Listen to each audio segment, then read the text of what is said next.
Hello, everybody. Welcome to another episode of I Hate Your Taste in Movies. This is a movie podcast where we force our friends to watch our favorite movies that they haven't seen and get their honest to God reactions, good or bad. My name is Jackie. I'm Jen. And I'm Austin. And today we're doing a Jackie pick, and I'm very excited. We're going to be talking about the movie Speed. Bow, bow, bow. One of the best movies ever made. I mean, honestly, I would be super surprised if anyone can find a fault in this movie. A single fault. Oh God, that was such a sad Austin. That was like a haha. I have so many faults. I spoiler alert, I thoroughly enjoyed myself. What? Austin enjoyed a movie that I chose? Has this ever happened before? The Rock. Okay, yeah. That's true. Yeah, Anyway, okay, fine. Yeah. We'll get into it. Obviously, we have a lot to talk about. This movie has many layers, many levels, lots of things to get into. So many modes of transportation to discuss. Yeah. So many things that have to jump other things. The solution is always more speed. First, I guess I'll just say my brief history with the movie. I very distinctly remember watching this movie in a drive-in theater in Ottawa. It was the first drive-in I'd ever been to. It was a double feature with some other forgettable movie and Speed. And I can still remember the feeling of like laying on the roof of my mom's, I don't know, station wagon or van. It was some kind of giant box. And watching the opening credits of this movie and feeling my pulse increase. Like I was getting amped during the opening credits. And I still have that reaction when I watch it today. When I started watching it on my TV and it's panning down the elevator shaft with the cheesy 1994 graphic, I was just like, this is it. It's time. It's happening. And I was very, very excited. And I've always just loved it. It's a classically fantastic, perfect movie. The end. Jen, had you seen it before? Yeah, I have obviously seen Speed. I was under the impression that every human being had seen Speed. Sorry. Austin apparently hadn't. But I actually rewatched it a few months ago when it was on TV, but I only caught the end. So then rewatching it this time, I was like, oh yeah, there's a whole beginning of this movie with the elevator. I'd like forgotten completely about that. But yeah, like I love Speed. I have nothing bad to say about it for the most part. What about you, Austin? Why have you never seen this? I've just never gotten around to it. I don't have a good reason for not having seen it. I've heard of it. I knew the basic plot of it. I mean, I could read my little guess that I wrote out, but it's pretty straightforward. There's a bomb on a bus that will blow up if the bus goes too slow, so Sandra Bullock has to drive the bus around LA, while Keanu Reeves defuses. So, yeah. Accurate. Super accurate. So the movie wasn't totally lost on me. I feel that even if you hadn't seen the movie, there's enough pop culture references to it. The bus that couldn't slow down. Everyone has an idea about what Speed is about. Exactly.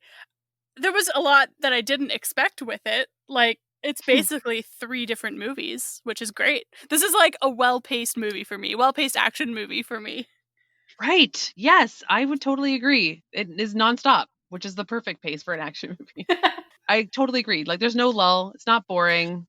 They get things accomplished. ABC, 1, 2, 3, perfect. Well, there's like enough space between, because my issue with a lot of action movies is that I can't really tell what's going on sometimes, especially if it's like gunfights and things like that, or big action sequences where I just lose interest. And so I found that it ebbed and flowed in such a way where it was super tense for some moments, and then it kind of eased off and it was like funny, or it slowed down enough to kind of reassess and regain my composure, I guess, and then it will like amp up again. I don't know, it worked well. It was a lot easier to watch for me than a lot of other movies like this. It's funny that you say that because I have the opposite picture in my mind where I think that this movie never stops.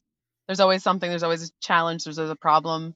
There's never any part where the stakes aren't high. I guess what we're talking about is different. I'm talking about what's happening in the movie and you're talking more about the visual. Yeah, because the stakes definitely are always high. Like, obviously the bus can't slow down, and so there's always the pressure. There's always pretty high stakes, no doubt. Yeah. But just like the actual like sequences of them like getting the injured passenger off the bus, or there's enough change in it that it kept my attention, and I always knew what was going on, which is the big thing. It's not a visually complicated movie. There's not a lot of crazy things happening. There's no alien transformers that you can't even understand what you're seeing, which has always been my problem with the Transformers movies. I can't watch those either.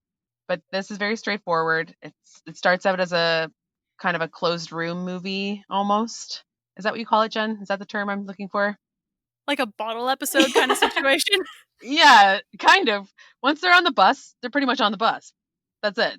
It takes place in this one very contained room, and there's not a lot that can change within it, and that is very compelling as well. I lost my train of thought right there. That's okay. I mean, is there anything more we need to? I mean, does anyone not know what Speed is about? Do we need to elaborate any more on it? But I really don't think. No, I think everyone on the earth knows what Speed's about. You mentioned the opening credits, and I did make a note that I was such a fan of the very like word art-esque title credits. They were great. The font was top notch. Mm-hmm. I was going to ask you at some point, why not now, how you felt about the music, Austin, because this is the first time I paid attention to the music, and I was very aware that they were trying to make the music sound like cars speeding by. It's really funny you say that because I wasn't paying super close attention to the music. I did make a note right out, like during the opening credits, that I wanted to look up the composer, Mark Mancina. I saw his name in the credits, and then I proceeded to forget to look him up, so maybe I'll take a peek. But I did really like the opening theme, so like it got me right away. And then it's funny that you had the opposite reaction as usual, because this time I wasn't really paying attention to the music. So I guess to me that means it worked. Were you guys not even paying attention to the end credit song Speed, sung by Billy Idol? Oh my god, I totally only saw that for the first time. I've never watched the credits, and it's so cheesy and terrible. Yeah, I loved it. So bad. I was like, super loved it. Sings this? And then the credits went up and it was Billy Idol, and I'm like, well, that's a thing. How did they manage that? Do you think Billy Idol approached them, or did they approach Billy Idol? They probably approached him, right? I would imagine. I guess, but why choose Billy Idol? I don't know. Bon Jovi was busy. Oh, Bon Jovi would have been perfect for those end credits. Right? Okay, skipping from the end credits back to the opening credits. Well, I just don't know. Jen, did you hear any of those things in the music? Because you know when a car sound comes at you and then fades? It's like, you know that sound? God, I'm not explaining this well. You know what I mean, right? Yes, I know exactly what you mean. I'm so glad you gave us like an example. Okay. Please cut all of that. I don't know. Put it on a loop. That's our new theme song. They're going to be so confused. They'll be like, why are there so many cars driving around my neighborhood? Oh, God. Speaking of the opening credits, we're just going back to the... We're still at the opening credits. We're right in the beginning. I'm past the opening credits, and now I'm on the opening scene, where we're establishing this dude is bad news. And I just want to say that Screwdriver in the Ear, after watching this movie, became a thing that's stuck in my mind for years. If I was ever alone on the street or in a subway tunnel basement, I mean, I work in hospitals, I'm always in the basement in the morgue. I always thought someone was going to stab me in the ear with a screwdriver. It really freaked me out. I mean, that's fair. So thank you, Speed. Yeah, interesting. It still sticks in my head. Sometimes I'm still concerned about it irrationally, and also I have a thing about my ears. Like I can't have anyone even touch my ear. Would that kill you instantly? That's kind of an interesting question, and you'd have to have a really long screwdriver, honestly. Yeah. Okay. You have a lot of ear bone stuff. I don't know how long the average screwdriver is, and it's also kind of quite small, right? It would just poke your brain. I feel like you'd have to have really good aim too, and like he apparently did, as I feel like to get it in the ear from that, with that click of emotion. Very, very efficient. Yeah, but I feel the eye would be more efficient. Yeah. That seems, but I mean, yeah. It would also be grosser. Ear was gross enough. So I would actually be on board with the screwdriver to the eyeball. Of course you would.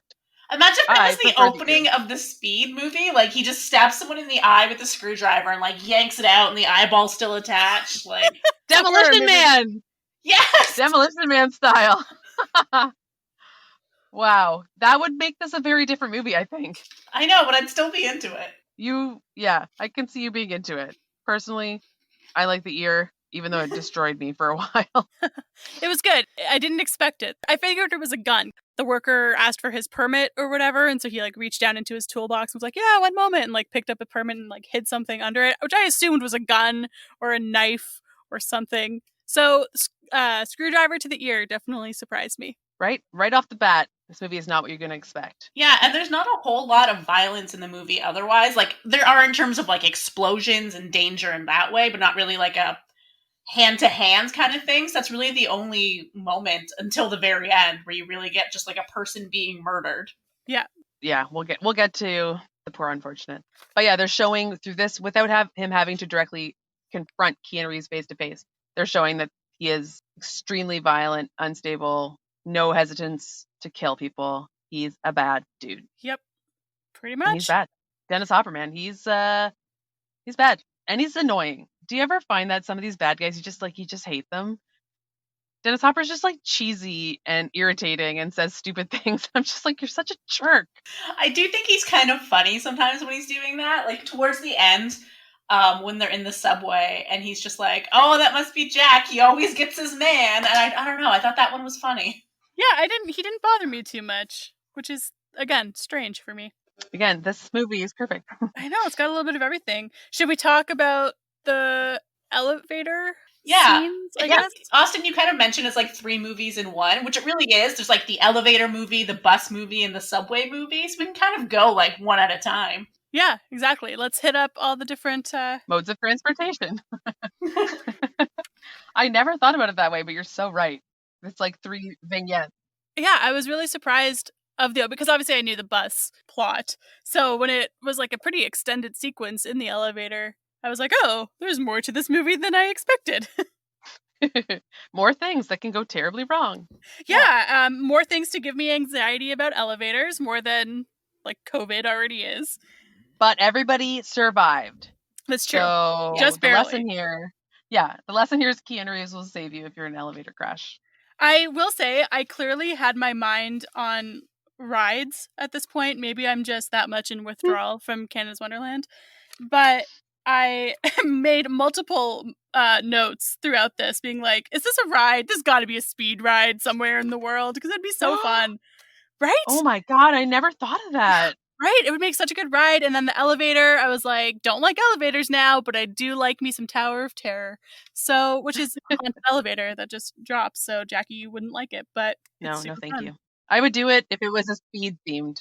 Right. Yeah. So I had rides on the brain. As you should. This movie is a nonstop thrill ride. Whew. If we're talking about the elevator vignette, I think that is really funny. There's a lot of funny things that happen in that scene to me.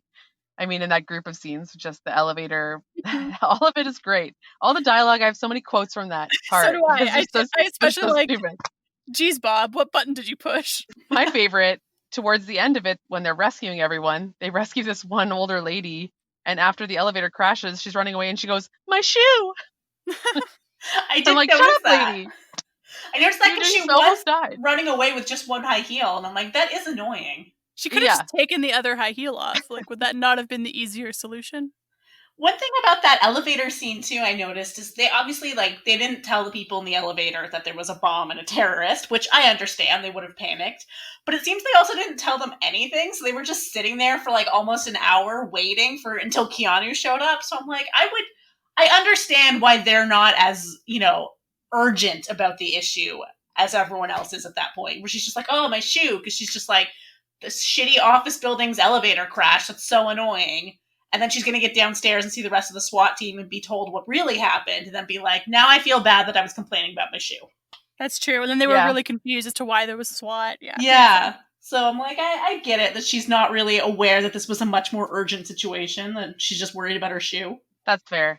However, my counterpoint to that is that the floor of the elevator was disintegrating, and she's the one who was stuck against the wall and was refusing to move. And then she finally reaches forward and grabs Keanu's hot little hand, and he drags her out all muscular-like.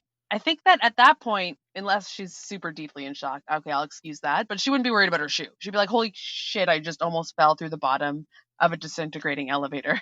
That's very true. And also, when she was grabbing Keanu's hot little hand, as you said, did anyone else think the elevator was going to crash and fall then and just splice her in half? 100%. No! Oh, man. No! I was convinced someone was going to get chopped in half, and I mean, how was I to know? Someone just got a screwdriver in the ear. I don't know what's going on. You horror movie people think the worst of elevators. I was trying constantly. to think too, what movie is that where that happens? Is it one of the Resident Evils? It is Resident Evil, the first one. Yes, thank you. You're welcome. How did I know that? I don't know, but I think it's stuck in my brain because it horrified me, and I'm like, well, I'm never watching any of these movies again. Horror movies, no, thank you. Is there any elevator death in Final Destination? I feel like there's got to be, right? Oh, there must be. I can't think off the top of my head. There's escalator death. Oh, yeah, there is. Ew. Like someone gets like, I don't want to know. You know what? I'm taking back my inquiry. I do not want to know how someone dies on an escalator. Don't worry, you'll find out one day. Great. But going back to Speed. Yeah, because, sorry. Please. This is where we establish Jack and Harry as the alpha man authority figure, which you know I love. And they're kind of rogue, right? The whole time I was watching this part, again, through a more critical eye, I was like, where is their supervision and their backup? Why are they the only two ever doing anything? How did they get up?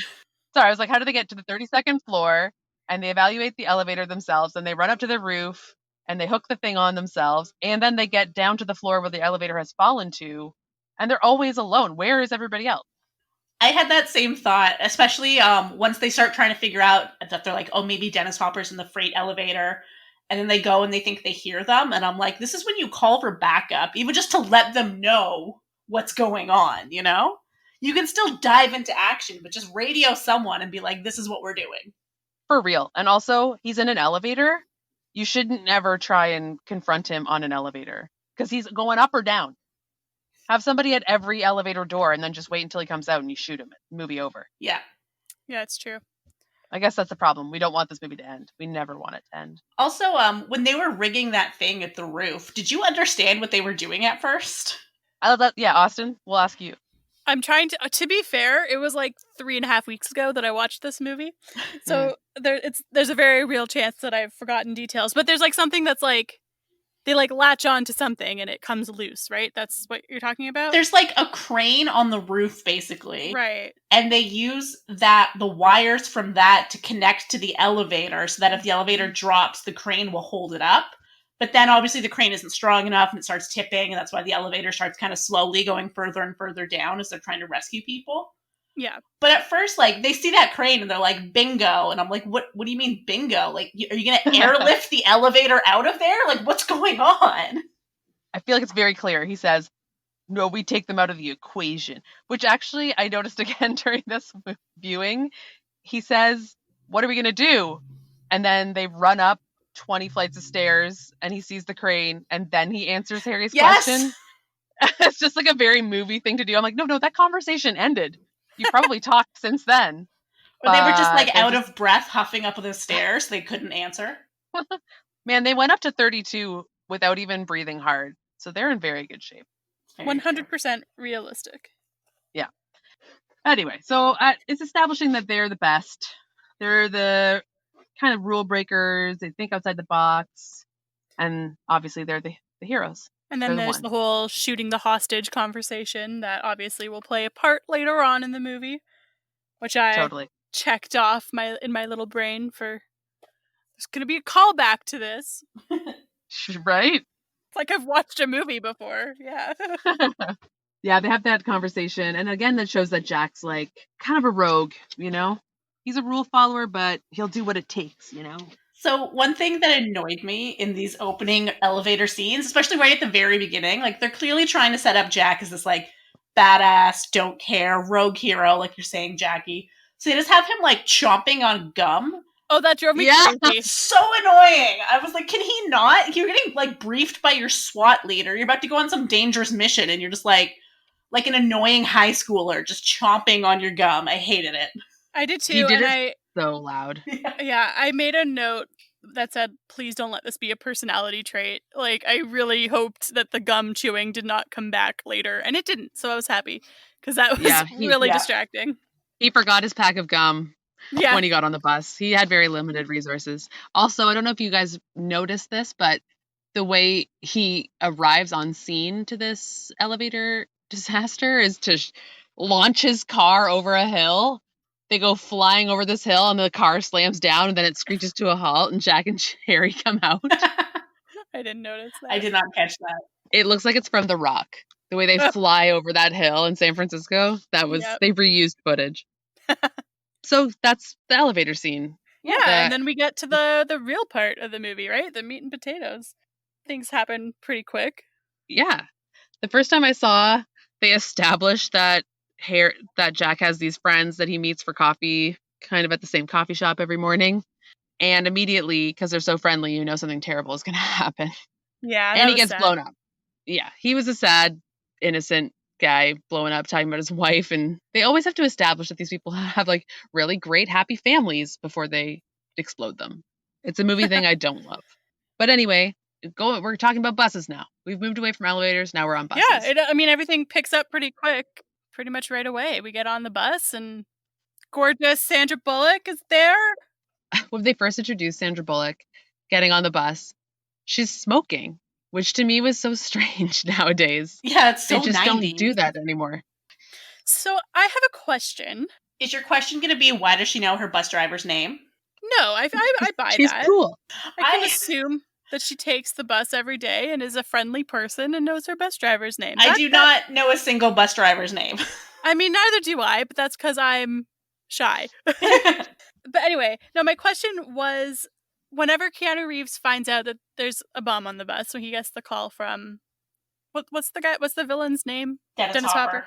Okay. Howard. His name is Howard Payne. Thank you, Jackie. Thank you. You're welcome. So he gets the call from Howard and is told that there's the bomb on the bus and it can't drop below 50 miles per hour, et cetera, et cetera. Did I miss? How does he know what bus it is? Dennis Hopper tells him. Yeah. He does? Okay, I must have. Yeah, he tells him the number. You know how he said 2525. Yeah, he says the number and the route. So he's like, it's bus 2525 and it's on like Ocean Avenue or something like that. Oh, wow. Okay, I totally missed that. And then Keanu like takes off. Yeah, I was like, is he just chasing a random bus? Like, how lucky of him to have figured that out. Yeah. Also, bus number 2525, 2525 equals 50 equals the speed limit that they have to reach. What? How did that never occur to me? Also, for my entire life, I get on a bus, I look at the number to see if it's 2525. It's happened hundreds and thousands of times. Really? That's amazing. And are you so excited every time? I've never been lucky enough. I'm potentially excited and immediately disappointed. Oh, okay. But good eye, Austin. I never noticed that. I did, the part that annoys me, you won't know what I'm talking about, Austin, because you missed this, but he says bus 2525, and then he gives him the intersection, but he starts running before he gets to 2nd Street. Yes, so he's I like, did catch that. Right? He's like, it's on Ocean Park, and he's gone. And then he's like, and Ventura. And I'm like, that's important. You need to know where it is right now. I think he's just in such a hurry, because in that same scene where Keanu's running gets in his car, and he still has his coffee cup on the roof of his car when he drives away, which I don't know, that made me laugh. It's a nice touch. Yeah. It was realistic. It is. It's very realistic that he's just like, I have to find this bus. Like, Dennis Hopper could still be giving him more information on the phone right there. He could have been like, the bus driver's name is Sam. You're going to want to talk to him. The people on the bus as of right now are Annie, an old lady, a guy with a gun.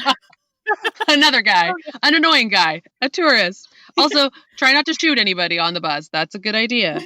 So, yes. Okay. So he gets the instructions. I will say that when I was younger, I remember being really confused because I was too young to understand. Well, let's claim I was too young to understand that miles per hour is not kilometers per hour. So I was like, 50 kilometers per hour is not that fast. Why are they so worried? This is great that you mention it, because I do not know the difference. I don't drive, so I don't know the conversion. 50 miles per hour is like 85. Oh, okay. No, wow, it's faster than that because, 90 is 55. So yeah, it'd be about 85 kilometers, I think. Okay. Ish. Originally, in the original script, throw in some trivia. Now, if I'm not mistaken, the original script was like the bomb would be set once they reach 20 miles per hour. Which, I mean, that would be a very slow-paced movie, wouldn't it? Very.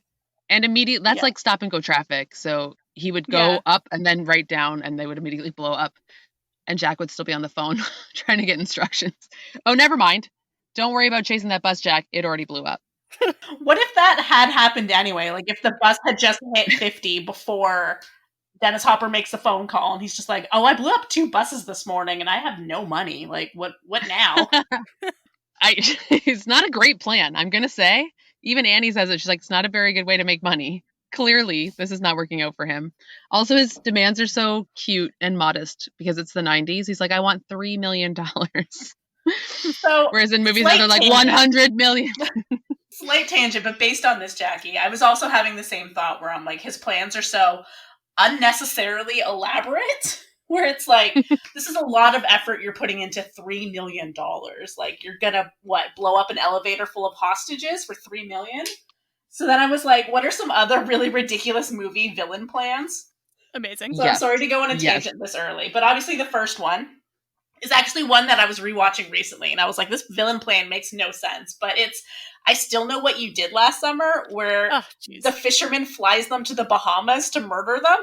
Wow. Yeah. Do you remember that? Even I Know He Did Last Summer is a very convoluted plan. But at least it cost him $0. In the second one, he's paying thousands to fly 4 teenagers to the Bahamas to murder them. He faked a radio contest. That's true. Wow. Anyway, I've never seen it, but wow. You've never seen it? I've never seen the second one, no. Oh, I'm sorry that I just spoiled it for you. Well, I knew he was going to try and kill them, so spoiler alert. Spoiler alert. The fisherman is back. And then anyway, I was just reading more like weird villain plans, and a lot of people point out that in Harry Potter and the Goblet of Fire, Voldemort's plan makes no sense, which is very true, where he like rigs the trophy in the Triwizard Cup to be a portkey to teleport Harry Potter, so he like rigs this whole event for Harry to win so that he can transport him to the cemetery when he really could have just done that like hours ago. Yeah, or just give him like a rock that says Harry on it, and when he picks it up, boom, there you go. Exactly. And then one that made me laugh, because I don't really know this movie, it's a James Bond movie, Tomorrow Never Dies.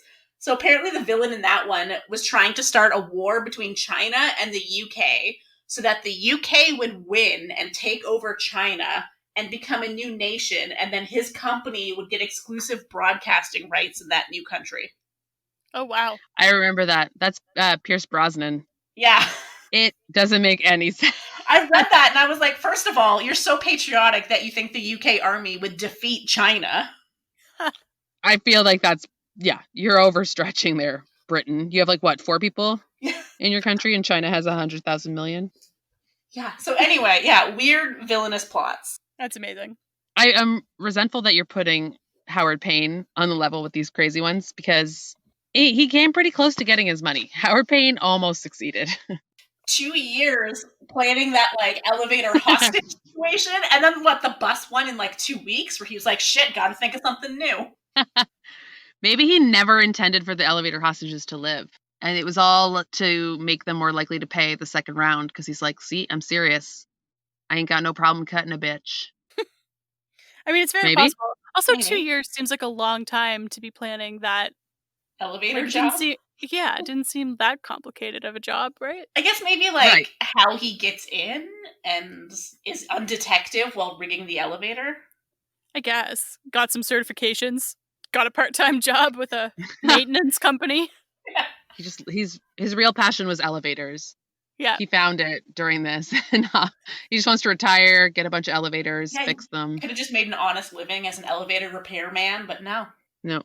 He went the wrong way.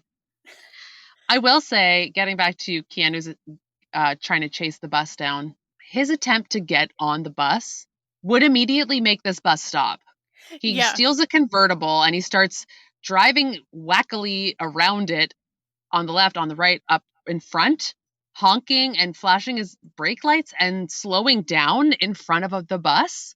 Literally, his plan to get them to understand what's happening is to get in a car and slow down in front of the bus. What do you think the bus is going to do? Had it been turned on at that point? Like, was he maybe trying to keep them, I think maybe he gave them the benefit of the doubt, trying to maybe keep them below 50? Yeah, I think he didn't realize at first, because then when he does see the bus slowing down, that's when he notices they've already gone over 50. So I think his first attempt of driving crazy and slowing down, he thinks it hasn't been activated yet. But it's also another point to how weird this plan is, where I'm like, does he know this bus route so well to know that it hadn't already been activated earlier on? Like, it could have already been going over 50. Right. Before he gets to it. I think because when he first drives up and sees the bus, it's in stop and go traffic on the freeway. Because there's an accident. So he knows it's basically starting from 0 at that point. And Okay, then good he point. gets in the convertible with the convertible guy who's comic relief. Yeah, Classic. can we just talk really quickly, the convertible guy? I love so much when Keanu pulls up and he's like, LAPD, and the guy's just like, we're not doing this again. This is my car. I did not steal it. I just thought that was so funny. He's like, I own this car. His license plate is Toon Man, so I will refer to him as Toon Man. Oh, thank you. Good job, Toon Man. He does look like a musician. He's got the cool glasses. And Toon Man is going to make a killing when he sues the LAPD for wrecking his car. Right? I can picture Toon Man in a neck brace very easily. Yeah. Toon Man, I really appreciate Toon Man. He should feel proud of himself for handling a crisis situation very well, keeping his head cool, right? Yep. Sense of humor. Yep. And also, he did something insane. He held the wheel and somehow got his foot on the gas, I guess, maybe cruise control, so that Jack can jump from the car to the bus. Yeah. If anyone asked me to do that, I'd be like, no, I don't think so. I think I'm not going to hold the wheel. I'm checking out of the situation, putting my seatbelt on. Goodbye. Yeah, I never would have. Keanu would have, like, stopped my car and been like, LAPD, give me your car. And I would have been like, I think not. Let me see your badge number. I'm calling this in. We would not be great in this movie. And then the bus would explode in the background, and I'd be like, oops. Oopsie. Oh, well, we didn't know those characters that well at that point, so... I also was wondering, is it possible for a bus to open its doors when it's driving super fast down the freeway? I was wondering that too. I feel like that's got to be like a safety mechanism that they're not able to do that. I would hope so. Right? Seems super dangerous. Although I was on the subway one time. Yes, I was just going to say. Sorry. No, I was on the subway one time and saw the doors swing open a little bit at one point, so I was glad I wasn't standing against the door. Oh my god, I didn't even think of that. Yeah. People lean against those all the time. Yeah, I don't anymore. Something similar happened to me where it was one of the older trains where I was leaning against a door and then it started to like move and I like pulled away, looked, and the doors had like opened a little bit and I was like, I'm going to go stand somewhere else. Yep. Jesus. That's so scary. There was a video once of a subway that was going like, it was on the Bloor line going like over the Don Valley where you're like outside. Between Broadview and Castle Frank, yeah. Yes, and a door was just wide open and people were just like taking video of it. And I'm like, that's the most dangerous place. Just fly right out. God.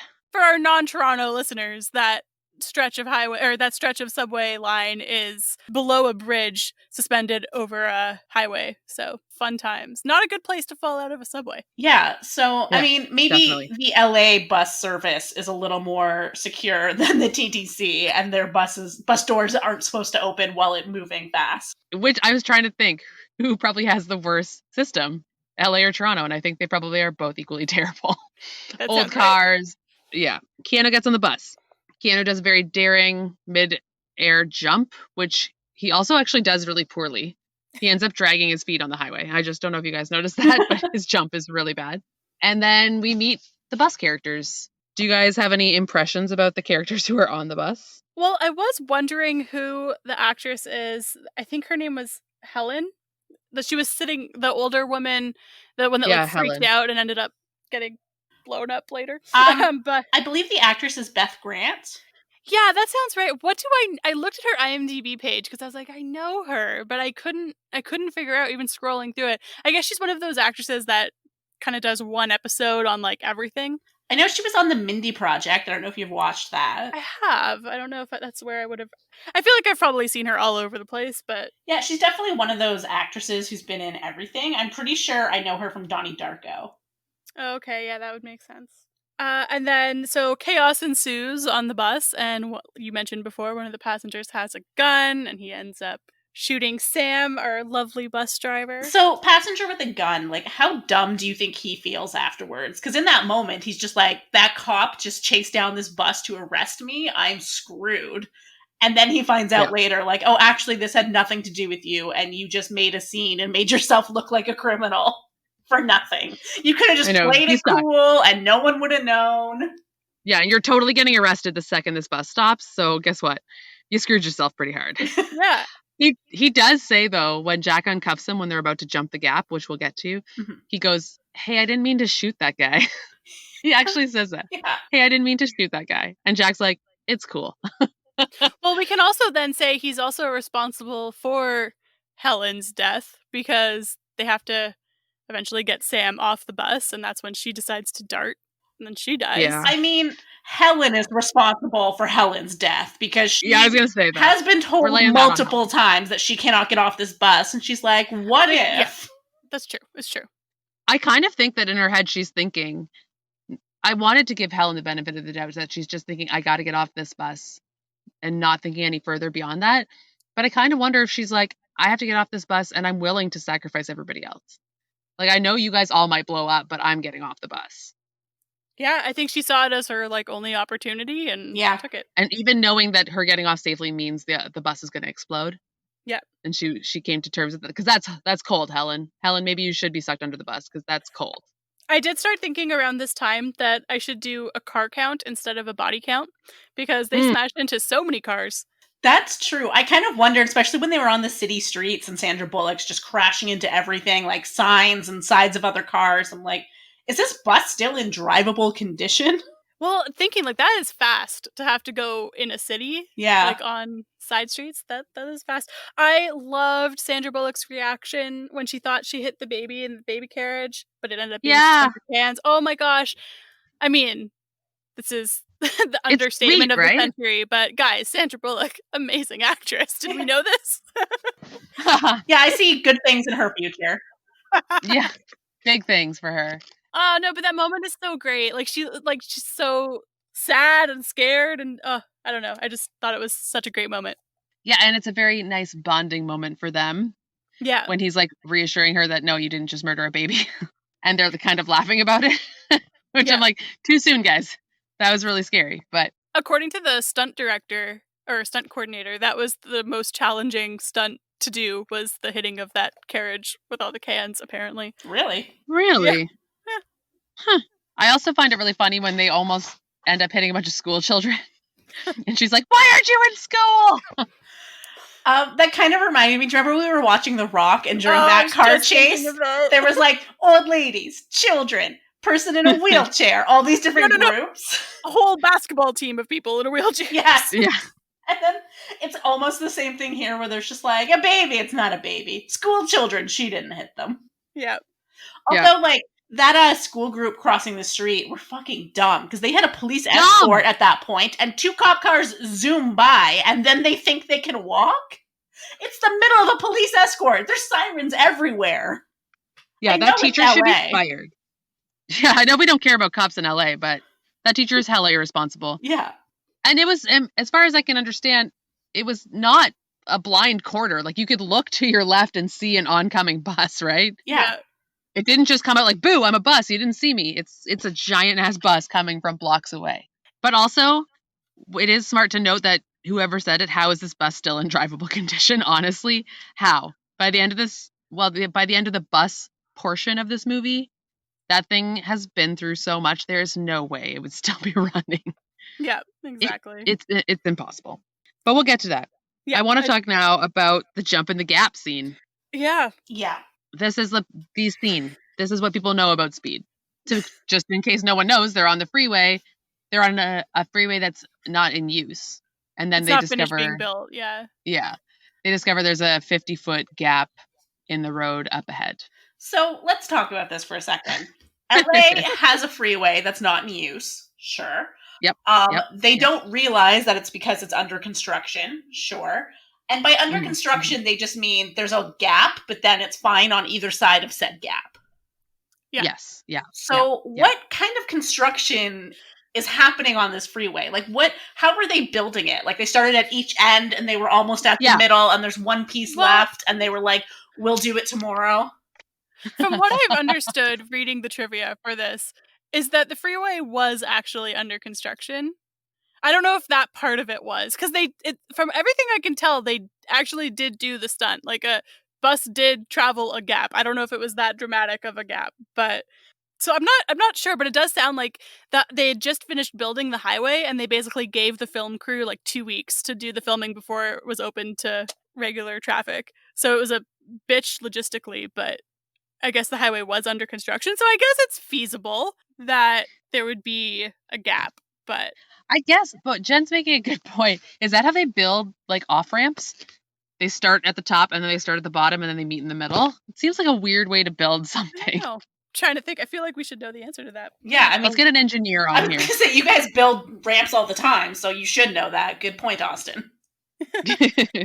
Well, I was slightly angry by the fact that there didn't seem to be any, like, incline into the jump, so I can't figure out how they would have made that jump. I think he says there's an incline, right? But there Yeah, isn't. he says he hopes there's an incline. Right. He doesn't know. He's like, maybe there'll be an incline. Well, I know, but I don't understand how they would be able to possibly make that, even to conceive of making the jump without there being an incline. Yeah, so I think he thought if there's no incline, we just die. Because we don't Okay. really have any other options. Because, there are no other options. The Yep. whole shifting into neutral wasn't going to work. They couldn't unload the passengers. So yeah, it's just like, let's hope that there's a way that this works out. But I don't even understand what the words he says. He says there's an interchange. Maybe there'll be an incline. And I was like, what does that mean? What does he mean? Like, what's an interchange? Why would they have an incline? Does anyone understand what that meant? I feel like that's like American highway lingo. Okay. Interchange. That makes a lot more sense. Because I was like, interchange what? Inter between what? What are we changing? Yeah. Explain these words. I also just assumed this was an American highway term where the highway has an incline. Like, I didn't think too much into what that actually meant, but yeah, I also don't know. So, in the field of road transport, an interchange is a road junction that uses grade separation and typically one or more ramps to permit traffic on at least one highway to pass through the junction without interruption from other crossing traffic streams. So is that when in movies there's like What? an aerial view and there's kind of like loops? Yeah. We sound so stupid right now. So sorry. Yeah. to our Let's listeners. cut this out. Yeah, let's cut this. Go back to where we sound like experts. Yes, because we hit that note hard this episode. I don't know. things. I don't know how a crane works. I don't know how an elevator works. Oh boy. That's me, by the way, not anybody else. This whole movie is so confusing, you guys. I'm so confused. So we kind of skipped over Helen's death. I mean, that happens before they jump the gap. Oh, Do shoot. we want to talk about Helen? Helen's stupid and deserved to die. That's my hot take. Yeah, I mean, they try to unload. They get permission from the bomber to unload Sam to get him medical attention, right? And then everyone else has to stay on the bus, but Helen decides to make a break for it, and she gets, I don't know, what I don't know, does she get? She just gets like chopped up, basically, right? Like she falls under the gets bus. blown run up. over, yeah. Yeah. She gets blown up, then run over. It seems that there's a small fuse bomb that shatters the floor she's standing on and she falls under. So I'm not actually sure if she dies from the explosion or from being run over, but she definitely does get run over. I kind of appreciate Dennis Hopper, the villain, in that moment, because he doesn't just go, oh, they're breaking the rules, I'm going to blow up the whole bus. He specifically is like, I'm going to blow up that lady who's breaking the rules. Like, I liked that. Yeah, he knew someone would try and do something like that. Yeah, he wasn't He's like, no fool. they're all going to die now, it's all over. Because I think he still wants to play his game with Jack, too. But he's just like, oh, that Helen lady, she's no good. I'm going to let her die. Do we think that he was fixated on Jack even before the elevator? Or the elevator became the precipitating event for his obsession? I assumed the elevator became the precipitating event, but I like the theory that maybe he saw Keanu Reeves one day and was like, that guy. He is chewing that gum so loud, I'm gonna kill him. Just passed him on the street and was like, yep, fixated, obsessed, ruining this man's life. Yeah, I assume it was because of the elevator incident, especially since he got like an award for it. Yeah. And ruined his 2-year elevator plan. 2 years! And then again, 2 weeks for this whole bus scenario. Yep. I feel obviously he had to have the bus well in hand. He had both. Let's say maybe he spent 2 years on both plans and they were coordinated somehow. I think the elevator was always meant to fail, or he always had the bus. I don't think it was a 2-week bus plan. I think it was... I prefer it being a 2-week bus plan that he's just like, I gotta cram, I gotta study, I gotta figure something out. He's like, I already have this workman's uniform from the elevator job. I can definitely go into the bus lot and start fiddling around with things. Exactly. And why buses? Like, how did he even come up with this plan where he's like, if the bus goes too fast, the bomb is activated, and then if it slows down, it explodes. I'm a genius. It also seems like a very strange in Los Angeles. I mean, I don't know what Los Angeles's public transportation system is. I mean, I feel like it's bad. from everything that I've heard. But I can't imagine if you're taking a bus at like rush hour. I'm assuming this is like, I don't know, is it rush hour? It's like 8 in the morning, I believe. Yeah, so rush hour. So when the hell are you going to get a bus on a highway going 50 miles per hour at rush hour? Yeah, it's definitely stop and go. That's what they always say about LA traffic, right? It never moves. Gridlock. So I don't understand. And how many bus routes go on the highway, too? Are there a lot in LA? Well, I think that's probably why he specifically chose bus 2525, is because it would go on the highway. But, yeah. Also, maybe, again, the money, even though he professes to be motivated by money, maybe that's all his own psychological way of denying that he's just a psycho murderer who wants everyone to blow up. Yeah. Because he sets these situations up to fail. I think he does just love bombs, and he's kind of coming up with more and more, again, elaborate scenarios of why he has these crazy bombs. And then he's like, if I make some cash out of it. If I make $3 million out of this, why not? If not, well, I came up with a cool idea for a bus that can explode. Maybe he's just trying to recoup his expenses. Because this sounds like an expensive undertaking. That is a really good point. He's got an expensive hobby. Because he also rigs bombs in his house so that it explodes on them. Can we touch on his lair for a moment? Because I noticed this time he is in a psycho serial killer lair with mannequins all around him. Yes. Why? Someone explain the mannequins to me. Is it maybe like an abandoned like department store or something? I mean, you can remove the mannequins. I'm just offering solutions. I don't know. It was a very strange thing to note that he's surrounded. I'm like, does he think they're his friends? Does he talk to these mannequins? They're all looking at him. One of them's wearing his police uniform, right? Ooh, so she's just like a glorified clothes hanger. Yeah. He's like, well, take off my shirt, put it on this mannequin, button it up, put the hat on top of the mannequin. Yeah, okay. Gotta make sure it doesn't crease, you know? Yeah. Going back briefly to back ahead where we were when we were talking about the gap. The thing that bothered me is when they somehow made this jump, now they don't have a police escort anymore. Yep. I think they have to meet up with them again. Right.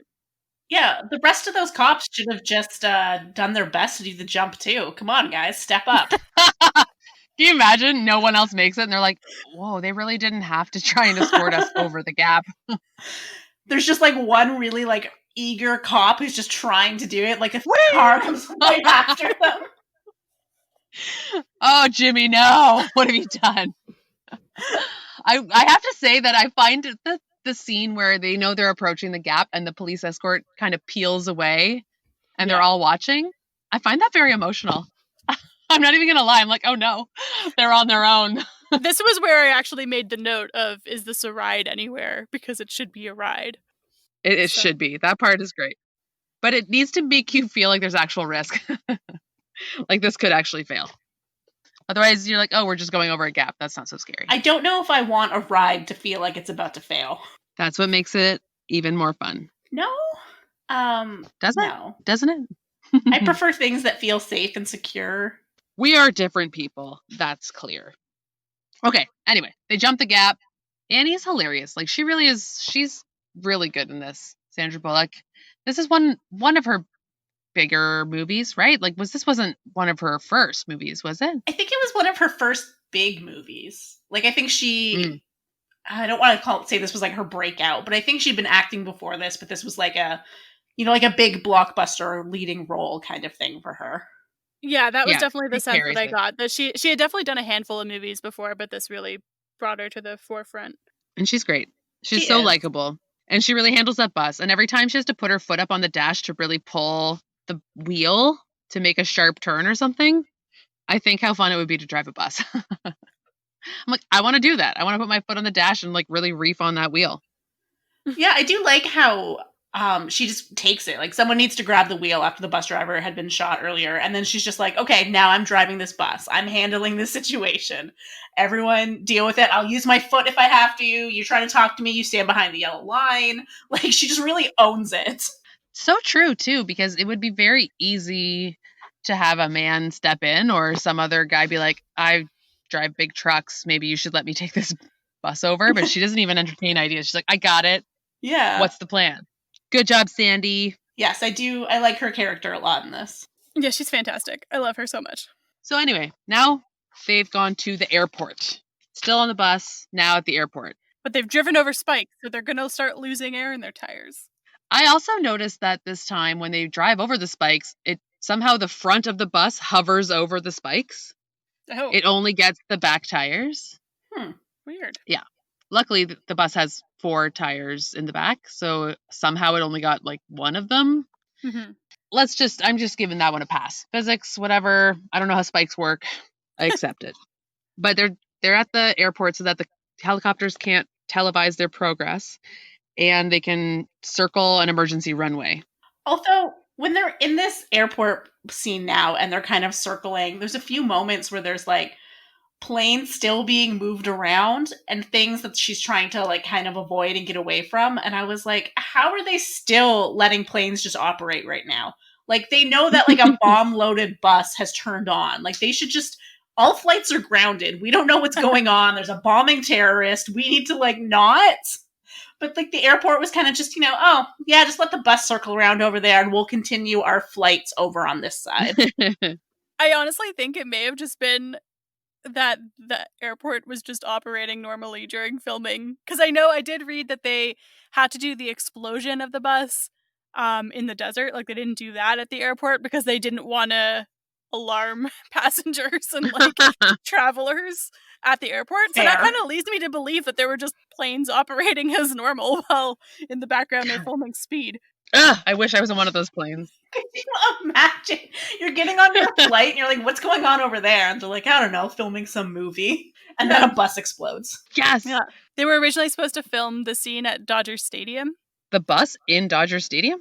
Well, or like in the parking lot. It's not that exciting of a fun fact. I also pictured it in the stadium, like going around the field, which would have been hilarious. And so small, you can't do that. It's like the size of, like, I don't know, what first base to second base is, what, maybe the length and a half of the bus.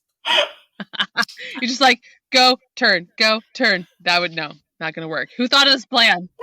Not even down the outfield, just like around the diamond. So good. Just like constantly spinning out in a circle. Getting really dizzy. Oh boy. So they're at the airport, okay?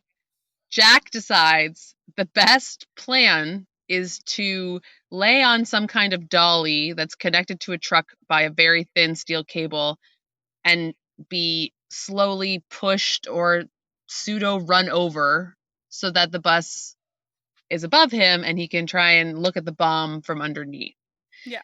Which is just the dumbest plan. So it doesn't make any sense to me. They even say they're on the runway and she has to keep turning, right? Yeah. How is he supposed to be under her while she's turning a bus? So I have another problem with that plan, which is that Jack is doing it with Harry explaining it to him. Is there not another bomb expert in LA who could be doing this? Yeah, why did Jack have to get off the bus in order to go under the bus? Get another guy. Or I think Jack got off because he had the idea, so he was telling the other cops his plan. But you can do that over the radio. True. But they could have had someone who was maybe a better bomb expert. Because I know Jack obviously knows bomb because he's like SWAT team, LAPD, whatever.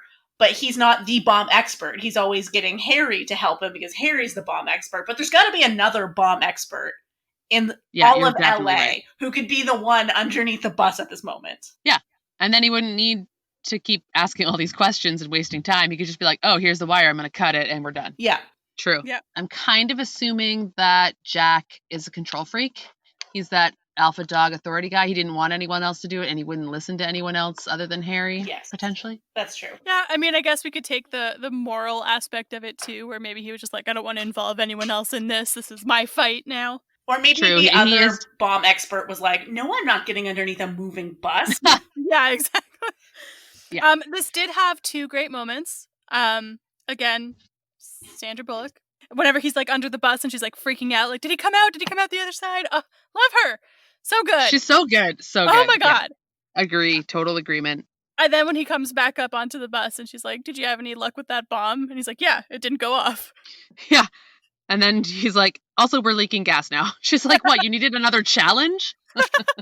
She's classically good lines. But yeah, you're right. The whole sense of urgency and panic is from Sandra Bullock. Yeah. She generates it. It makes your heart race. She's good. She's just great. Like, that's all I can say. She does such a good job with the tension. And it's a nice moment of all the bus people getting together and helping each other. I kind of feel like after this is over, all the bus people will be friends. And maybe they get together like once a year and talk about their crazy bus adventure. And have little reunions. Totally. I like really... Ortiz and the tourist guy are like best friends, pen pals. Oh yeah, the tourist guy has to come back to LA every year for the reunion. And he's like, I already seen the airport, and everybody laughs. I really liked when they figured out that there's a camera on the bus, and so they like figure out to like make the loop tape. I thought that was such a cool plan. That's a good... Go Keanu. I just thought of this. Austin, did you realize that that he was watching them on the bus? Did you pick up on that? I mean, I figured he must have been in some capacity since he knew what was going on. I don't think the reveal of, oh my god, there's a camera on the bus was that shocking to me, but just the plan that they came up with I thought was really, really cool. Yeah, I was just asking because on rewatch when Dennis Hopper's talking to Keanu on the phone, I'm sorry, I'll never remember character names. He says to him something, he's like, keep an eye on that wildcat. And I'm like, that's such an obvious like throwaway that he's watching them, because why would he call someone a wildcat if there wasn't a reason? And like, she's wearing the wildcat sweater, so I just felt like in hindsight it's so much more obvious that I'm surprised that Keanu didn't react to that, even just to be like, ew, what do you mean wildcat? Like, what are you talking about? What are you calling her? I feel like he has a weird way of talking, though. So it didn't seem so strange that he said wildcat, because he says, like, he calls Jack my boy, and he has a strange cadence of speech. He really does. So I know that I didn't notice it at first, and I also find it really absurd that from that scratchy-ass feed, he could read the tiny gray logo on her gray sweater. That seemed if she was wearing a huge sweater with a huge logo, maybe. But the logo he was supposed to have read appeared to be the size of a dime. So I was like, no, there's no way he read that. But maybe, I'm thinking, if we're going to get real into it, if he's a super psycho genius, maybe he knows Annie too. Maybe this was all part of the plan. That's true. Well, maybe he's been tracking that bus for weeks and he sees her get on every morning. I was just going to say, he obviously, or she knows the people on the bus, so it's very possible. Mm-hmm. Well, then they are running out of gas. They got the looping video. They play the loop and they unload the passengers, which is another really nice moment. Like, the secondary story to Jack and Annie's drama is the bus passengers becoming friends and helping each other. They start out all panicky and sad, but then they like really bond and I really liked how it was just like, and everyone lived everyone lived happily ever after. Everyone on the bus was fine. Like, I liked that. Right. And then it kind of pulled a True Lies on us, where kind of finished the big climax, and then there's a whole other like boom plot. Just when you think it's done. Second climax. Nope. Second climax, exactly. Yeah, should we get into now the third movie on the subway?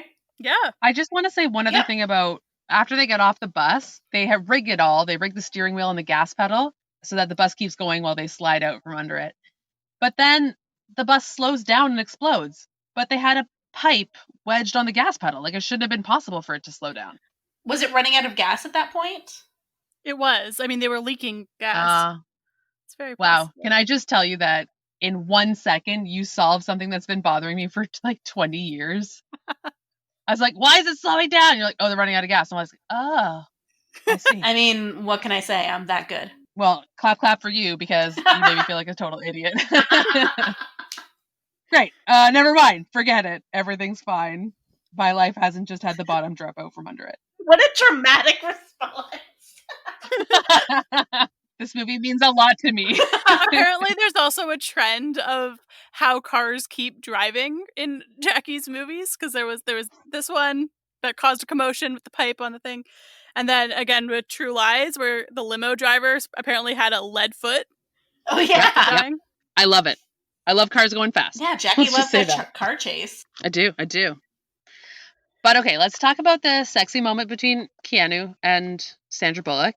They have very I know exactly what Austin's saying, where you feel like it's the climax, because obviously the bus explodes, huge explosion, but then they have this swelling romantic music as they're sliding and spinning on this dolly thing that they're riding out of the bus. And then they have what should be their kiss, the end, and she totally burns him. She's like, we're not making out. And then we have to find out that, no, it's not over. Now we have to go after Howard. This is when we got to go face to face. Now it's not Howard's game. Now it's Jack's game. Yeah. So I will say, of the three movies, the elevator, the bus, and the subway, I think the subway one is my least favorite. Yeah. Yeah. I think it's... Is that... I don't know. I feel like the way that Dennis Hopper kidnaps Annie makes no sense. Like, well, from the start, I'm like, why did they even take an ambulance to the money drop-off? That's what I mean. Like, why did Keanu, like, ride in the ambulance and then get to the police rest of the sting operation and go, okay, you guys just wait here, I'll be a minute. It's not going to be a minute, Keanu. You're going to be there for a while. And he just makes them wait outside. Like, just let them go to the hospital. Yeah, Annie should be getting stitches at this point. If you're not bringing her along because you feel super protective and you need her by you at every moment, then you should let her go to the hospital. Yeah, exactly. Because he brought her because he feels protective and then he ditches her. It's like, dude, make up your mind. Yeah, it was a dumb move, Keanu. Come on. Yeah, and then she's just standing around outside, like, waiting for him. And then Dennis Hopper just rolls up and is like, oh, hey, you, come on, let's go. Yeah, no cop escort for Annie. The ambulance driver is what? What is he doing while all this is happening? Yep. Also, they had a mugshot of Howard Payne. Why doesn't everyone have that mugshot in front of them at all times? Be like, hey, there he is right there on the street. Oh, shoot him. The end. Yeah, and also because they also know he's an ex-cop, they should be like, look for someone in a police uniform that you don't know. Yeah, there's a lot of problems with that. We're just gonna blow past that. It happens. He gets it. Jack realizes the money is moving. He goes into the tunnels, the subway. Again, this is another thing that bothered me. Jack realizes the money's moving. He runs out. He sees that the garbage can where they were to leave the money has a hole in the bottom that leads into a tunnel, right? But no one comes with him. No one follows him. The rest of the cops are all just like staring at the monitor being like, but what happens? Right, they were all with him. And then he ran. No one followed him. They were at most 1 minute behind him. How did no one show up when he needed them? I mean, if anything, this is like a damning indictment of the LAPD. Like, they're just so bad. Seriously, there's one good cop. It's Jack. And the end. Because also, just total throwback, when he's on the dolly going under the bus to try and defuse the bomb, and then he gets into trouble and he starts wiggling around and the cable goes taut and then it snaps. The cops watching this happen do nothing. You can see when the cable snaps, they're standing there with their legs crossed. They're not even paying attention. These cops are terrible. Maybe they all just really hate Jax. They're just like, let him go die, honestly. Like, you're making us look really, really bad by how hard you work. So it's time for you to die. But I also think it's a really sad/sweet moment when Jack realizes Annie is the one wearing the bomb. Mm-hmm. They have a real connection. I think that this Keanu Sandra Bullock thing that became a thing where they were in a couple movies together, they do have a great little vibe. Like, they look like they really like each other as people. Yeah. I really liked Keanu in this. I just thought he was very kind of lovable. Like, he was funny. He smiled a few times. He had emotions. He's got a good smile. Yeah, so this is a good point. We haven't really talked too much about Keanu. Do we think Speed is his hottest? Hell yes. I will agree. Okay. His eye crinkles with the shaved head. Woo. Damn. He is the hottest man alive in this movie. I had, back in the day, when VHS video stores were a thing and you could buy posters from them, I had the Speed poster on my wall and it was basically just his face. Amazing. I kissed it. You have no idea how delighted I am by this story. I was obsessed with him. In this movie, this is the hottest man alive. This, I think, it probably was the seed that developed into my obsession with, like, authority, army, uniform, alpha guys in fiction. Because I hate them in real life. Because in fiction, they're also very sensitive and sweet, right? And nice. Keanu's fault. Yes, it is. He broke me.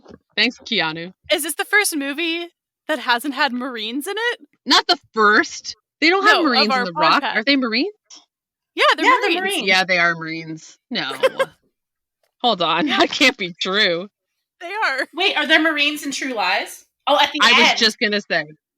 Yeah, there are. Yeah. No, are they? No, they're Navy. They're Air Force or whatever. No, they're at one point at the end, there's also Marines, because he says something like that.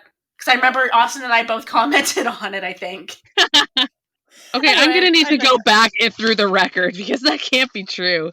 I don't want to know that I've been so manipulated by the system. Anyway, let's just say hottest. Yes. Well, funny you mention his shaved hair, but because apparently 20th Century Fox was horrified by his haircut and they actually wanted to postpone filming to let it grow out.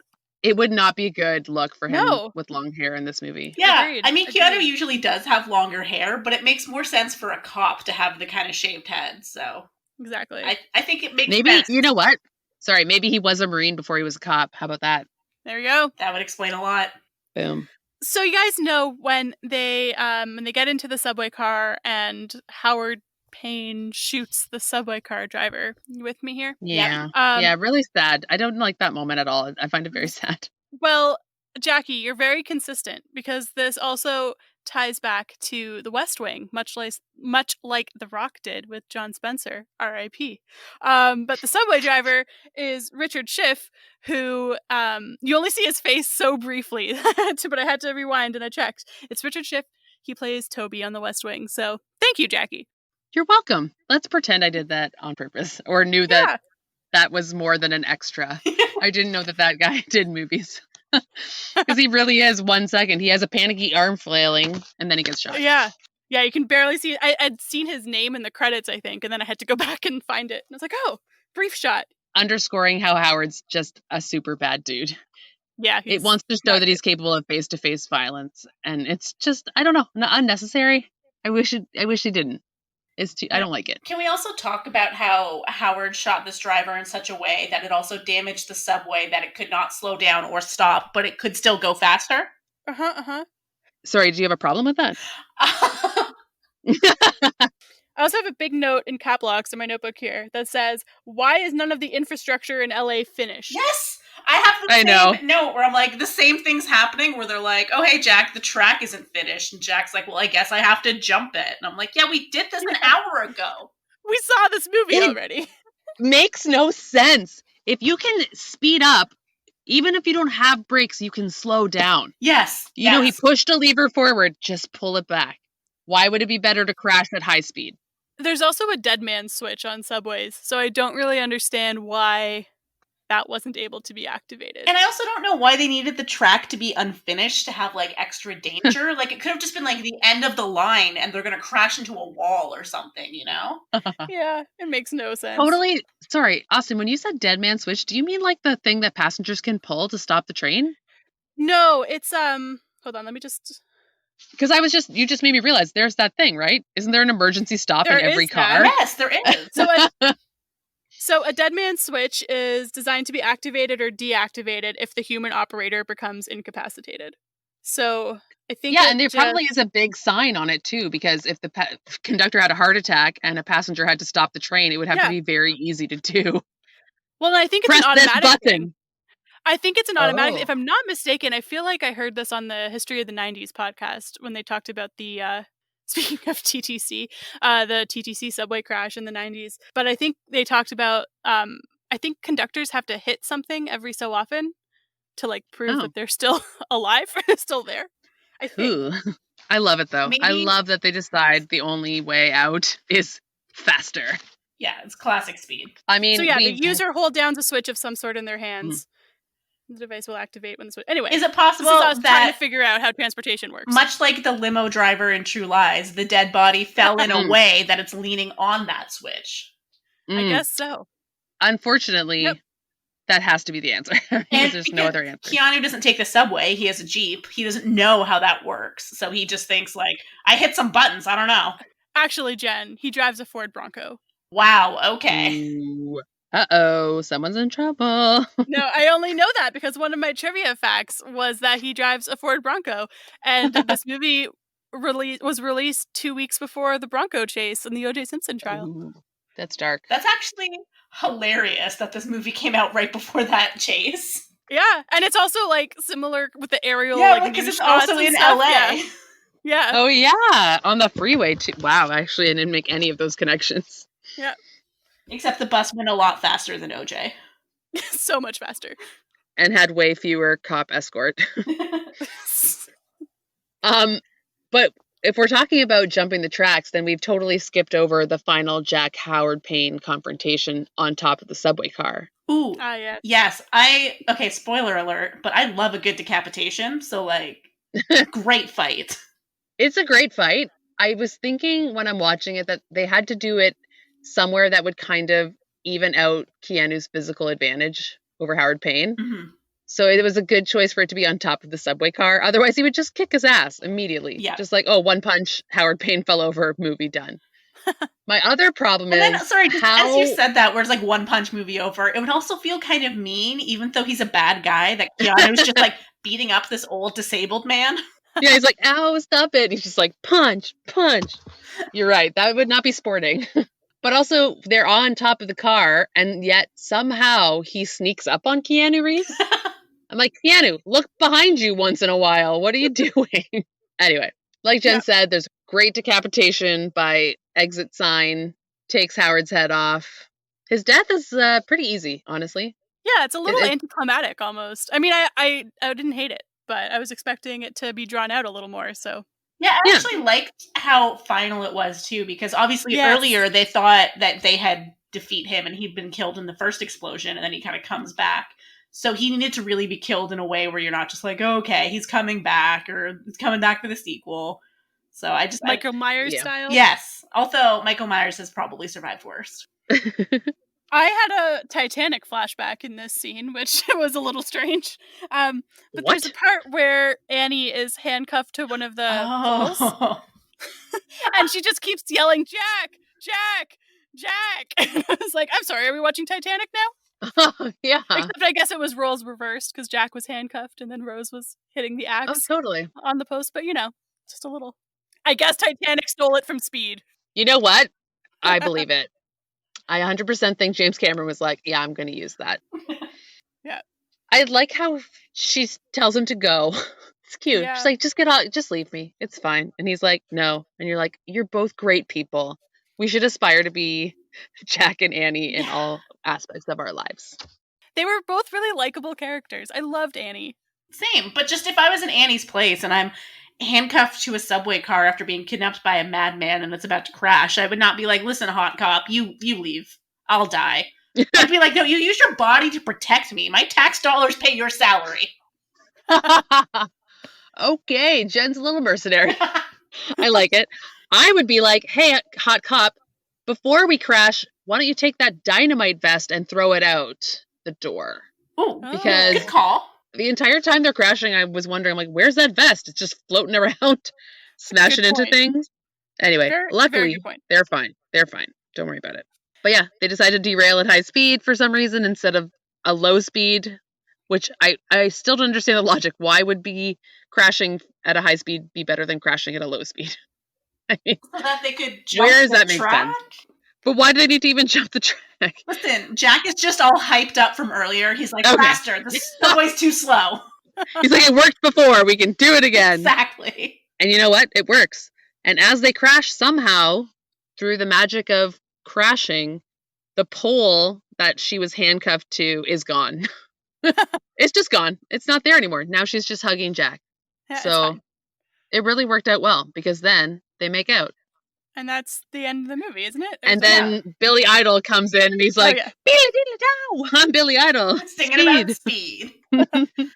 I did love, like, with the Keanu and Sandra Bullock scenes where she says something to him or like relationships built on extreme situations never work out. And then and then at the end she's like, well, then I guess we'll have to base it on sex. And I kind of really appreciate that they were just fully acknowledging, like, this relationship is not going to last. We have nothing in common. We're just two hot people who went through a crazy situation and we're full of like adrenaline and we're going to hook up right now. Yeah. And then we'll hate each other later because he's a jerk and she's neurotic. There'll be reasons. But they kind of actually touch on it in Speed 2 Cruise Control. She says something like, we never had anything in common. It was just because we were in an intense So for some reason, I knew that plot point of Speed 2, which, believe me... Have you never seen Speed 2? No. Why would I have seen Speed 2, but not seen Speed? I don't know, Austin. Your choices are your own. But I will say, don't watch Speed 2. Never watch Speed 2. I've heard that. I like to pretend like it doesn't exist. I actually because I was looking up Speed 2 as well after watching this, and everything says that it's like abysmal, it's so terrible. Keanu didn't want to come back because it was so bad and all this stuff, and I'm like, I really want to watch it now. I don't know why that intrigues me. Like, I think I saw it when I was a kid, but it didn't really stick, so I just remember parts. But now I'm like, the fact that it's so terrible is just really appealing to me. I would like to see your reaction to actually having watched it. Maybe we should actually get together and watch it because I love a bad movie. This is beyond my ability to love it. So it's that bad. Yeah, we're going to watch Speed 2. This is going to happen. Okay, great. I'm going to be very drunk. But as it stands, that's it. That's Speed, baby. It's over. Everyone, for the most part, survived. Jack saved the day. Howard's decapitated. I mean, we didn't really talk about the fact that Harry gets blown up. Oh, yeah. But that's my opinion, too. It's like, Harry, whatever. Well, I'll do a low-key guess numbers. Do you guys want to know what the body count is or take a stab at the body count? Hold on, I can do I feel like it's got to be low. Yeah, really low. Well, I mean, when Harry blew up, that had to be like 10 cops in that building, right? I'm going to call it like 20. I'm going lower. Like 15. I'm going to say like 6. Okay, it's 13. So we've got the security guard at the beginning. Yeah. We got Bob. We got Helen, Harry, the train driver. Bob? The bus driver. The first one. Oh, yeah. Bob, yep. So security guard, Bob, Helen, Harry, the train driver, Howard Payne, and then I guess the remainder are the SWAT cops. Who get blown up, yeah. Yeah, so 7, I think. So, Jen, I win. Just so you know. What do you win? What's the grand prize? Bragging rights. Yeah. Do we want to do some high points and low points? Sure. Yes. Okay. I'll do my first. High point. My high point of this entire movie is very superficial. But after Jack finds out that Harry has been exploded, he has a little freak out. And then he grabs a bar and he just like clenches his fist really hard. And he's just like, so mad. And his forearms are all tense and muscly. It's the hottest thing I've ever seen. It is a picture of perfection. It is the hottest thing on earth. I recommend you both go back and look at it because you'll be like, oh yeah, I know what she's talking about. I love that that's your high point of this movie. Just one high point. Keanu's arms. Yeah, for like 0.3 of a second. It's amazing. Chef's kiss. Beautiful. My low point is, I don't know if you guys noticed, you probably did because you're both eagle eyes, but there is an editing error when Helen's getting exploded. Right when at one point Helen's reaching for the cops who are on the other truck, and if you watch behind her, Keanu Reeves actually grabs her shoulder, and then in the next scene he's gone, and then she gets exploded and falls. So once I saw that, I'm always hyper aware of it, and I see it every time, and I'm just like, oh, that's really sloppy. So I'm calling that my low point. All right. Jen, what about you? So I guess my high points, I'll just be really basic and say like Keanu and Sandra Bullock's chemistry. Like I just really like them as characters. I like how they interact. I'm into them. I like Jack and Annie. I'm sorry the relationship didn't work out, but at least they had some good sex afterwards. And then my low point, I think, is just like I said, the subway scene at the end. Like it's kind of just repeating what we already did. It doesn't really make a lot of sense. I think they could have just had like a tighter ending after having such good action in the first 2 parts of the movie. Yeah. Fair. Definitely fair. My high point, I think, is, I already mentioned it, but Sandra Bullock in those few moments where she's panicking so much, like when she thought she hit the baby, and then when she wasn't sure if Keanu Reeves was still under the bus, she was so good, and I was right there with her. And I feel like that was a very, like, realistic, because again, shocker, she's a good actress. Dumbest thing ever. But yeah, no, I just really liked it. And like just the general pacing. Also, notable mention for Toon Man. Yes, I forgot. Toon Man is also my favorite part. He's great. Low point, I don't actually really know what my low point is, to be totally honest. You loved it that much? I mean, I enjoyed everything. Happy. I know, right? Who would have thought this would ever happen? I don't know. Richard Schiff dying. We barely saw his face, but it was sad. Yeah. Yeah. It's a revelation for me. I never thought we'd hit a movie that you guys didn't hate. I really didn't. I'm like, this is going to be the podcast where everyone hates Jackie's movies. Hey, you know I love a bad action movie, so like we're going to be on the same page a lot. I think True Lies beat me down a bit. Yeah. But now, you know what? I'm right back up again. Why don't you hit us with your favorite quotes? Quotes. Okay, quote. There's so many quotes. I could quote the entire movie because there's not that much dialogue.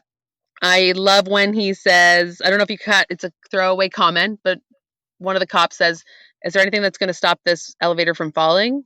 And Jack goes, "Yeah, the basement." Like, shut up, you dick. You're such a jerk. And then he says, as the elevator starts falling, one of the cops, and it gets hooked by the crane. One of the cops goes, "Usually they'd fall down now." And I'm like, you stupid other cops. You don't know what you're talking about. And then I love the whole time when Harry's kind of drunk complaining about the fact that Jack shot him. And he's like, "They're giving you a medal for shooting me, you little prick." I wrote that down too. And I also really enjoy when Jack's trying to get on the bus and the bus driver's like, "No, you're not getting on this bus, you crazy person." And one of the passengers goes, "That man's really got a hard on for this bus." Like, what are you talking about? He's so stupid.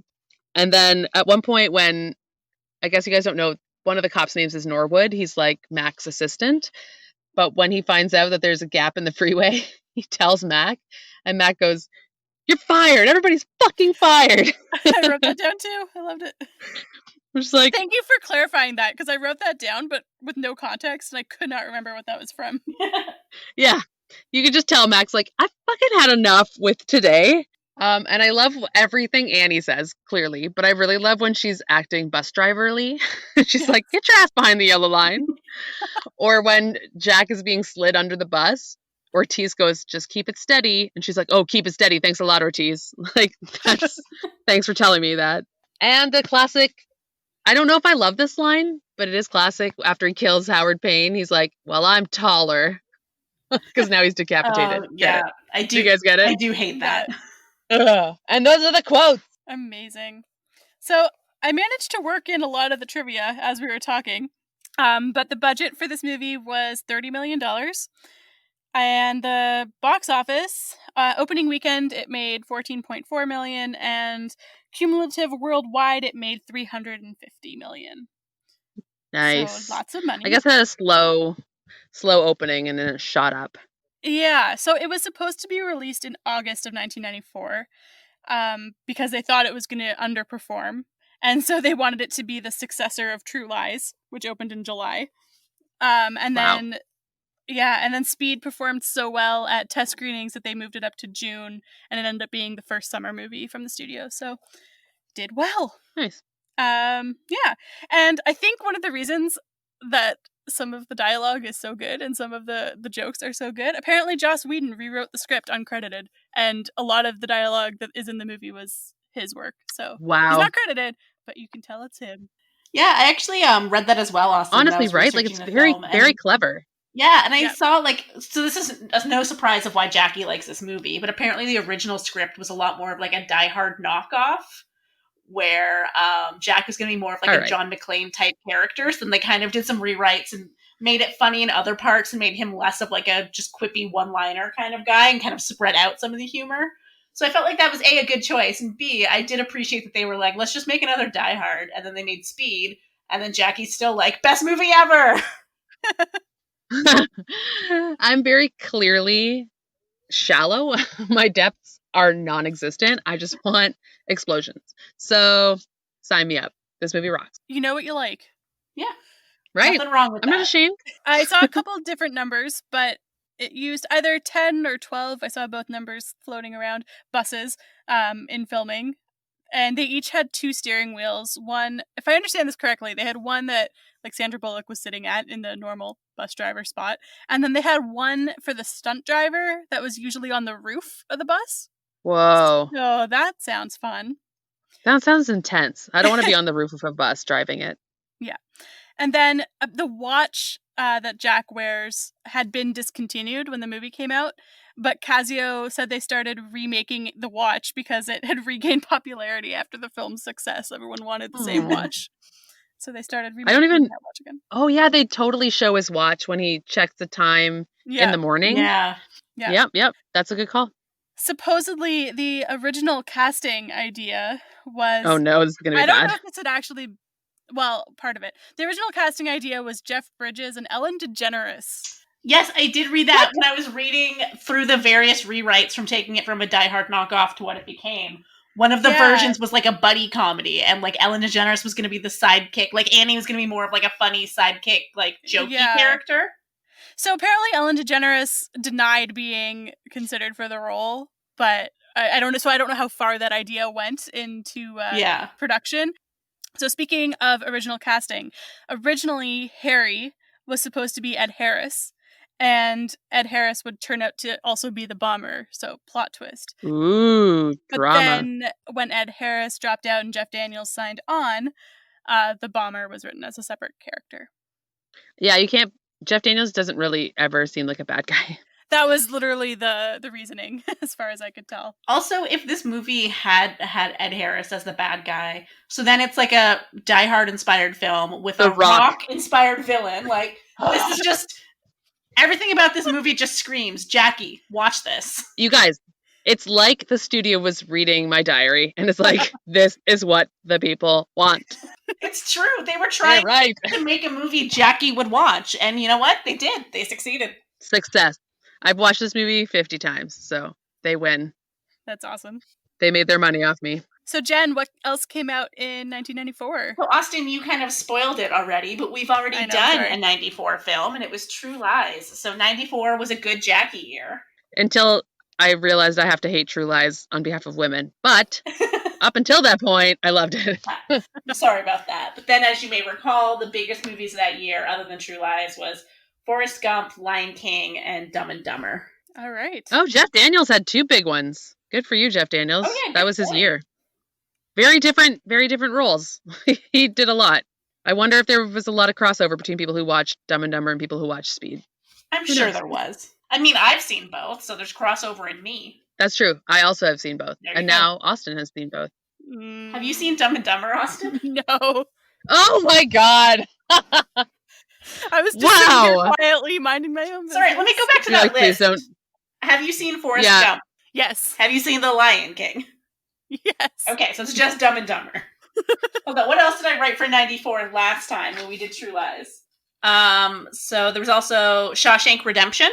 Yes. Pulp Fiction. Yeah. I don't think I've made it all the way through. Clerks? No, I haven't seen Clerks. The Mask. Yes. Okay. I've done pretty well on 94. You've seen some 94 movies. Okay, good. But that you're allowed to stay. Yeah. Thank you. But that brings us to our rating system, right? I believe so. We've been talking for like at least 5 hours now. Definitely. I still don't think we explored the hotness of Keanu enough, but I'm sure there'll be other opportunities. He's the hottest. He's got everything in this movie. Eye crinkles, forearms, uniform. That's it. That's all I need. Yeah, he's great. No complaints. So rating, Jackie. I'm really happy to hear that. Boom. 10 out of 10. Quality, 10 out of 10 enjoyment. Well done. Yeah, that's it. No quibbling for me. Simple enough. I'd say enjoyment, 10 out of 10. Great time. Had by all. A really fun movie. I watched it twice and was just as good each time. Quality, I think I'll give it an 8, just because, like I said, the third act, it kind of loses me a little. But still a good movie. Yeah, I think it was a really enjoyable movie for sure. I'm going to give it... Oh, why not? I'll give it a 10 out of 10 on enjoyment. Yes! Yay! Austin loves action movies now. Boom! We've turned her. And that, I think, I mean, it was the dialogue. Like, I don't know, it was well paced, it was the same with The Rock, right? Like, the jokes landed, it was funny, I liked the characters, and I could keep track of what was going on. That's really all I require in an action movie. And then, I'll say probably a 9 on the second one on the quality. But, fun movie. Jackie, I gotta say, I didn't think this would happen. I had no faith in any of this happening. I'm so excited. It's such a welcome change to have everybody enjoy one of the movies I like. But I can totally see why it is a movie that people who don't specifically love action movies would really enjoy, because like you said, there's real funny moments. Yeah. They managed to have action and very good light comedy. And now that I know that Joss Whedon Ghost wrote some of it, it makes a lot more sense, because for sure. I know you love Joss Whedon's humor, right? So obviously you're going to love something he wrote, and it's perfect. I'm so glad that it worked out. Yeah, no, it was a lot of fun. And then I guess that brings us to our movie next week, which is my pick. I struggled with this because I know on my last pick, we did Chicago, and I kind of toyed with the idea of doing Cabaret and thinking it might be fun to compare the two. Fun for me, I guess fun is not subjective. But I decided I think we're going to save that for a bit. So we're actually going to not do a musical next week. We're going to do a more recent film. We're going to do I, Tonya. Oh. Yeah, I really enjoy it. I think it'll be good. I did have a childhood love of figure skating, so it brings back a little bit of that. And yeah, it'll be good. Have either of you seen it? I have not. Nope. And Okay. I want to, so that's exciting. All right, this will be interesting. So I think that about wraps us up for this week. That was Speed. Great time had by all. Tune in next week. We're going to be talking about I, Tonya. In the meantime, you can follow us on Twitter at I Hate Your Taste and on Instagram at Hate Your Taste Pod. And if you like what we're doing, please rate, review, and subscribe on Apple Podcasts. That would be super helpful. So thanks so much for listening, and see you next week.